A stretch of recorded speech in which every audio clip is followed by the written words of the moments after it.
Paragliding में आप देखोगे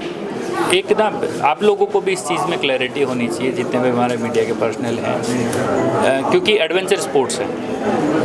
तो एडवेंचर स्पोर्ट्स में सेफ्टी के जो पैरामीटर्स हैं बहुत हाई होते हैं और उनको हम फॉलो करवाते हैं हमारे जो भी ऑपरेटर होते हैं। और जितने भी इंसिडेंट हुए हैं, अगर आप मैक्सिमम इंसिडेंट्स को देखोगे तो सारे सोलो फ्लायर्स के एक्सीडेंट हैं। सोलो मतलब जो अपना खुद उसने लाइसेंस लिया हुआ है और वो अपने सोलो फ्लाई करता है। टेंडम फ्लाइंग में जिसको बोलते हैं ना कि जो टूरिस्ट जिसको करता है, टेंडम फ्लाइंग में एक्सीडेंट बीड बिल्डिंग में तो मुझे लगता है काफ़ी समय से नहीं हुआ है। अनफॉर्चुनेटली इंद्रुनाग में वो घटना हुई थी, उसके पीछे के भी कारण आप सबको पता है कि भाई समय ज़्यादा हो रहा था, लेट हो रहा था, फिर भी इंसिस्ट कर रहे थे, तो बड़ी सारी चीज़ें उसके अंदर इन्वॉल्व हुई। तो उन सब चीज़ों को लेकर पहले तो मेरा मानना ये है कि जो टेंडम फ्लाइंग है, हमारा फोकस है टेंडम फ्लाइंग में एक्सीडेंट नहीं होना चाहिए। सोलो फ्लाइंग में अगर एक्सीडेंट हो रहा है उसके लिए अलग से पैरामीटर्स हमारे निर्धारित हम लोग कर रहे हैं और उसको रेगुलेट हम अलग तरीके से कर रहे हैं। टेंडम फ्लाइंग में ये चीज़ ठीक हो या ये लोग जो फ्लाई कराएं वो ठीक कराएं, उसके लिए आवश्यक है कि जो सेफ्टी के बेंचमार्क्स हैं वो फुलफ़िल हों। तो उसमें हमने मार्शल्स डिप्लॉय किए हुए हैं दोनों जगह, और जो फ्लाइंग की जो रेट है उस रेट को भी, जब मार्केट में कंपटीशन हो तो कई बार किसी को लगता है कि चलो सस्ते में करा देते हैं, जल्दी हो जाएगा, हमें ज़्यादा काम मिल जाएगा, तो वहाँ पर भी हमने मिनिमम और मैक्सिमम फ्लोर तय कर दी कि भाई ऐसा नहीं कि आप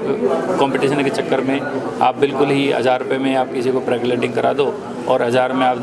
रोज़ की से 15-20 करा रहे हो, तो आपकी खुद की कैपेसिटी, आपकी इक्विपमेंट की कैपेसिटी है, तो उस पे कहीं ना कहीं अपना सेफ्टी कॉम्प्रोमाइज़ होती है। तो उस चीज़ को भी हमने तय किया है। दूसरा सबसे इम्पॉर्टेंट हमने ये किया है कि जो सब डिवीज़न लेवल पे हमारे ऑफिसर्स हैं जो रेगुलर उस चीज़ को मॉनिटर भी कर सकते हैं, तो डिसिप्लिनरी जो कंट्रोल है, जो पावर्स हैं फ़ाइन कराने की, चालान करने की, वो हमने सब डिवीज़न लेवल कमेटी को डेलीगेट कर दी और उनको हमने निर्देश दिए हैं कि आप अपने ऑफिशियल्स को आईडी कार्ड देकर, चालान बुक्स देकर उनको फील्ड में रखें।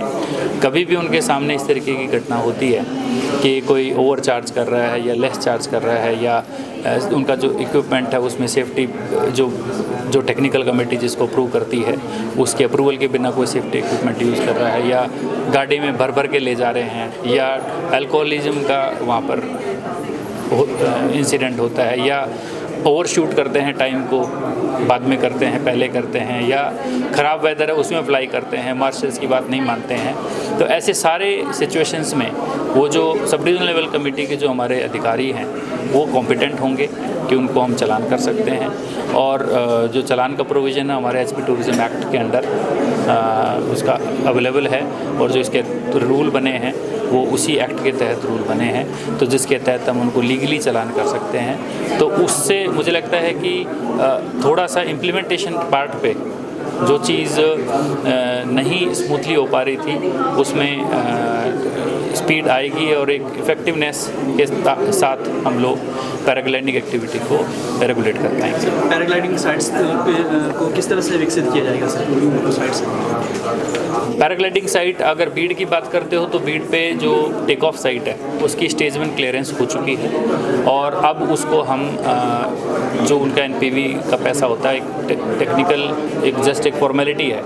उसको हम पूरा कर देंगे और पूरा करके उस साइट को हम डेवलप कर देंगे जो टेक ऑफ करने वाली है, क्योंकि अभी तक हम जूट मैट लगाकर वहाँ पर कार्य करते हैं तो उसको परमानेंटली हम वहाँ पर करेंगे। जो लैंडिंग साइट है वहाँ पर लैंडिंग साइट में ऑलरेडी साडा के रेगुलेशन है, नो कंस्ट्रक्शन जोन का रेगुलेशन है, तो वहाँ पर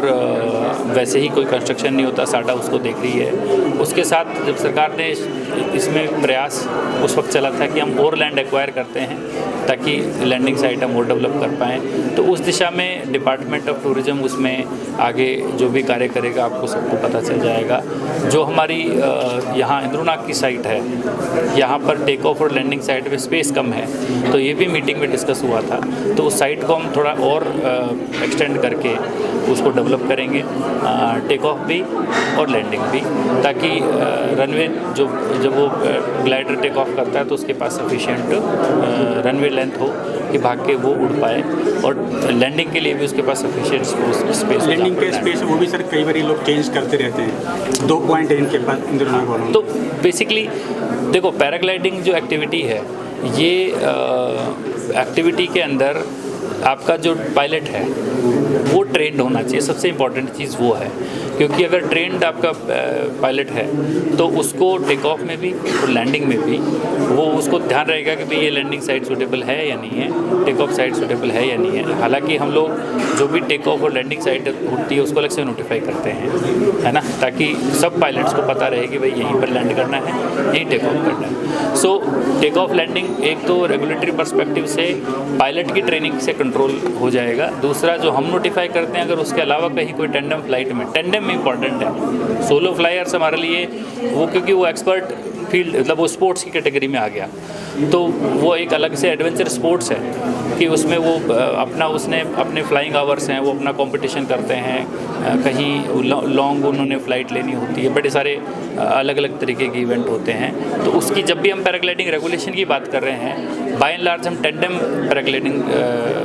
की बात कर रहे हैं। सोलो फ्लायर्स की हम अलग से, उसमें अलग से एक ड्राफ्ट रेगुलेशन हमने बनाए हैं, वो गए हैं। और आप लोगों को भी सोलो को टेंडम को कंफ्यूज नहीं करना चाहिए, क्योंकि जो भी इंसिडेंट होता है अगर आप उसको रिपोर्ट करते हैं जनरल तरीके से तो उसका इम्पैक्ट होता है कि लोग डर जाते हैं, टेंडम फ्लाइट वाले भी डर जाते हैं, है ना। जबकि ऐसा नहीं है कि टेंडम फ्लाइट में हमारा ट्रैक रिकॉर्ड बहुत अच्छा है ना, कि जब से हमने मार्शल डिप्लॉय किए, रेगुलेशन किया, उसमें काफ़ी कंट्रोल आया है। सोलो फ्लायर एक्सीडेंट्स को आपको उसी तरीके से रिपोर्ट करना चाहिए ताकि क्लैरिटी लोगों के दिमाग में रहे कि ये अलग है, ये अलग है।